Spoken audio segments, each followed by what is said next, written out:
Families బాగున్నారా? నేను ఇప్పుడు పైనాపిల్ జ్యూస్ చేస్తున్నా. ఫస్ట్ తొక్కని కోసేసి ఇట్లా పీసులుగా చేసి మనం మిక్సీ జార్లో ఈ పీసుల్ని వేసేసి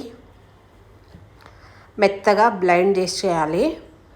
బ్లెండ్ చేసిన తర్వాత కంటైనర్ హెల్ప్ తోటి ఈ జ్యూస్ని మనం వడగట్టుకోవాలి.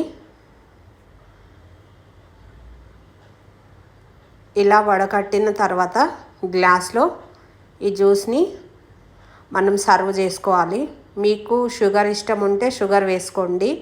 నేను షుగర్ మిల్క్ ఏం వేయకుండా సపరేట్గా చేశాను.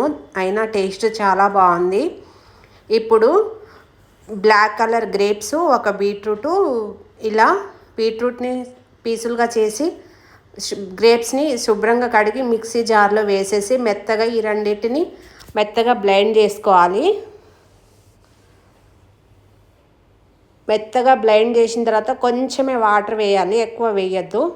వేసిన తర్వాత మళ్ళీ జల్లెడతోటి జల్లించుకొని జ్యూస్ని ఇలా గ్లాస్లో కప్లో మనం సర్వ్ చేసుకోవాలి. ఊకే జ్యూస్ పెడుతుందని అనుకోకండి. మా బాబుకి హెల్త్ బాగాలేదు, ఫుడ్ సరిగా తీసుకోవట్లేదు. అందుకే వాడికి ఎనర్జీ కోసము నేను ఇలా జ్యూసు చేసి వాడికి పట్టిస్తాను.